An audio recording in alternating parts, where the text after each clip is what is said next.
Hi, I'm Sonia. Welcome back to my channel. I'm coming to you today to answer some questions about writing. I'm going to be referring to my journal. How much do you read?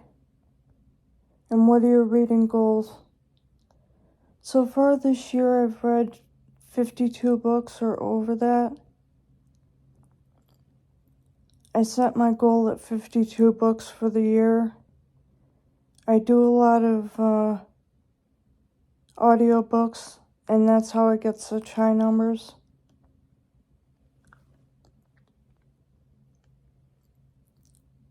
How do you deal with feeling like your writing isn't good enough, especially while drafting? It's a good question. I try to put it out of my mind, to tell you the truth.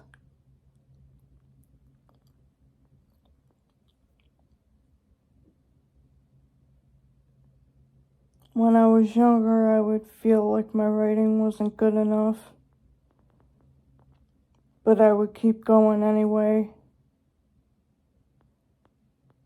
And as I got a little bit older and I started to send my work out to publishers, I just said, hey, if it catches, it catches. And, yeah,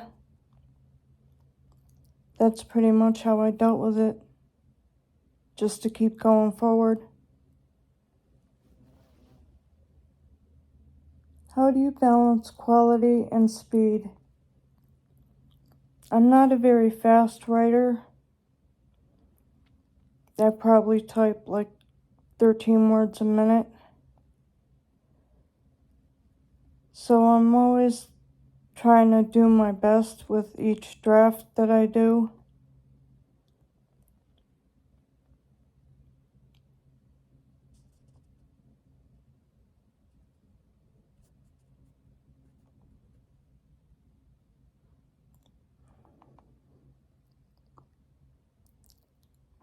When do you consider querying an agent? Back when I started querying, I didn't know about literary agents. I knew a little bit about it, but I wasn't like, yeah, I should get an agent first and then worry about the published work. I was only 19 when I got to publishing my first book. And I kept it on rosedog.com for a year. And one day I was going to take it off. And I got a query in my box from a publisher. Hey, we like your work. Would you be willing to publisher to be interested in publishing? And that's how it starts. For new writers, I'd say give it 2 drafts of your work to make sure it's polished, and then try to query an agent.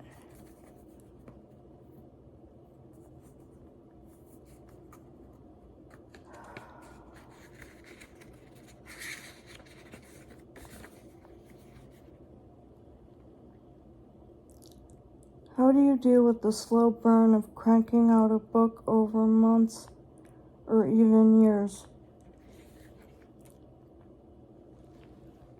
Right now I'm rewriting my first book in third person. It's taken about a year and a half, even though I did NaNoWriMo twice on this book. I know you're supposed to have a new project for each NaNoWriMo, but I just like to complete a book. And if I don't complete a book, I feel like I'm missing something.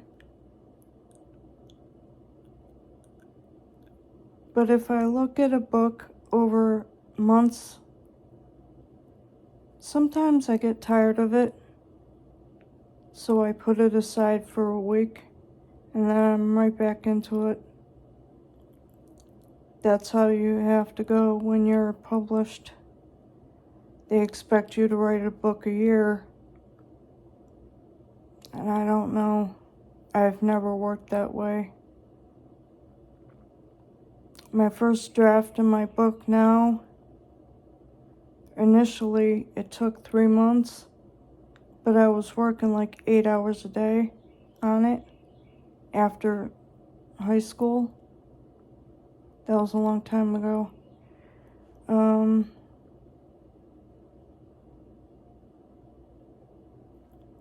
Yeah, it just rekindled the fire after a week of not looking at the work.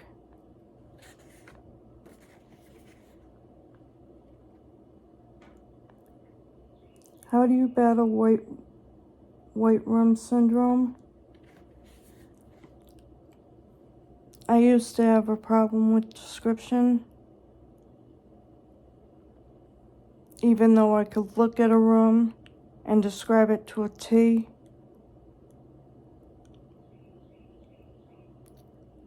In my book Nectar, I had a character in a room and I saw it in my head, but I didn't describe it on the page. And I had a beta reader say, you need to ground the writer in a room. And that's how I learned how to describe stuff more fully. Do you ever worry that your passion outweighs talent?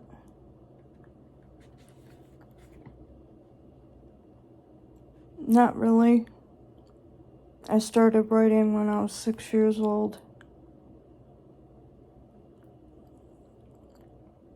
And I found out very quickly that I was talented and that all I wanted to do was write books. My parents thought I would go into journalism. And I said, no, I want to write fiction. And they're like, how are you going to make a living off that? At the time, I didn't have an answer for it.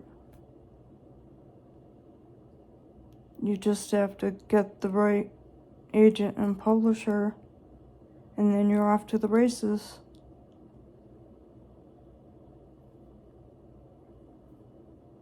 How would your writing change if you knew it would never be published? I wouldn't worry about editing. I would just write the story to get immersed in it, to escape from my real life. And then that be it, and put it in a binder somewhere. I mean, I would take it out and read what I wrote, but I would never edit.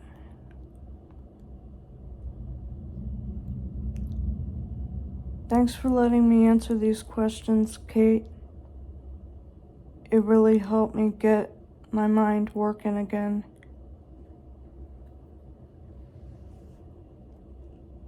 Thanks for watching my channel.